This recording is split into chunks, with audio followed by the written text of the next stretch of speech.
Que Dios te bendiga, bienvenido a la Escarcha. Hoy comenzamos con el capítulo 9 de Esther, versículo 1. En el año 12º, que es el mes de Adar, a los 13 días del mismo mes, cuando debía ser ejecutado el mandamiento del rey y su decreto, el mismo día en que los enemigos de los judíos esperaban enseñorearse de ellos, sucedió lo contrario, porque los judíos se enseñorearon de los que los aborrecían. Amén.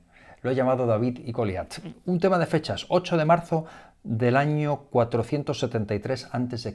Este es el día con el que, según algunos estudiosos, coinciden con ese día, el 13 del mes de Adar, el día concreto. Así que si es tu cumpleaños, o el 8 de marzo, pues apúntatelo. Fue el día concreto al que se refería el edicto. Hay gente que le gusta mucho este tema de las fechas. O sea que la cuestión es que para esa fecha coincidieron dos edictos, el del capítulo 3, el de Amán, y el del capítulo 8, versículo 11, el de Mardoqueo. Por lo tanto, que eran contrarios. O sea que el enfrentamiento entre los antijudíos y las fuerzas judías era absolutamente inevitable. Y además, había una expectativa muy concreta, se nos dice aquí.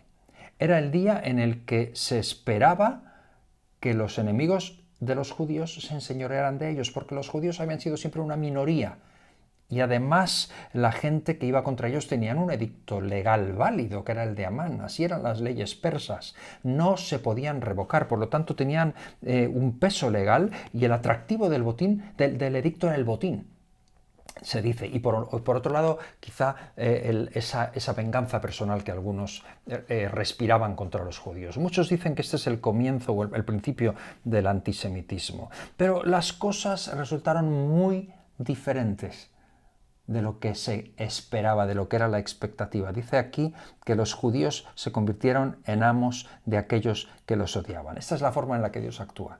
Israel estaban acostumbrados, para ellos no era nada nuevo. Israel volvió a marcarse un David y Goliat, así lo hemos llamado hoy. Estaban acostumbrados, había pasado en Egipto, había pasado al cruzar el Mar Rojo, había pasado con el tiempo de los jueces en Babilonia y ahora en Persia. Por eso el edicto de Mardoqueo les trajo alegría, porque no les aseguraba la victoria, al contrario.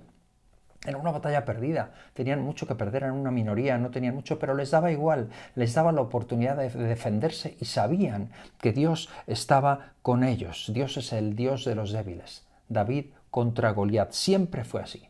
Y el resto es historia. Nos recuerda el Salmo 18, 41, donde dice: has hecho que mis enemigos me vuelvan las espaldas para que yo destruya a los que me aborrecen.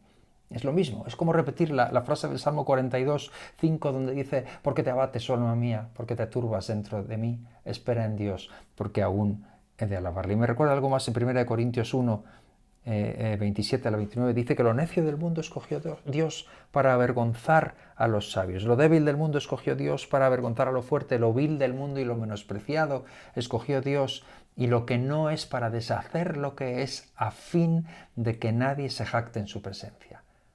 Dios lo hizo una vez más, cambió el curso de los acontecimientos. En esta mañana, esta es mi meditación.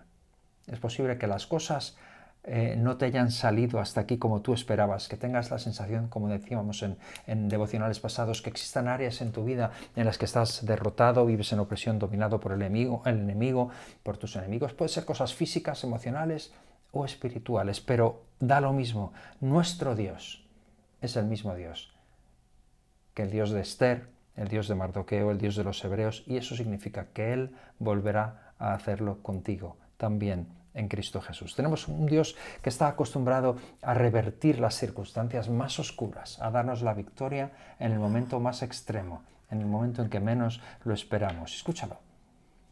Probablemente no seas un Goliat, probablemente no tengas todo a tu favor, probablemente todas las circunstancias no estén sonriéndote, pero es que la buena noticia es que no necesitas ser un Goliat, no lo necesitas, al contrario, solo necesitas saber que Dios está contigo, porque Dios volverá a convertir a David, el inferior, el menospreciado, aquel en quien ninguno ha puesto su expectativa. Dios volverá a convertirlo en vencedor de Goliat. Tú puedes decir hoy lo mismo que decía Pablo en 1 Corintios 15, 57, gracias sean dadas a Dios, que nos da la victoria siempre por medio de nuestro Señor Jesucristo. O en Romanos 38, el versículo 7, donde dice, antes bien, en todas estas cosas somos más que vencedores por medio de aquel que nos amó. Créelo, aprópiate de ello, vívelo y brilla por Jesús. Que Dios te bendiga.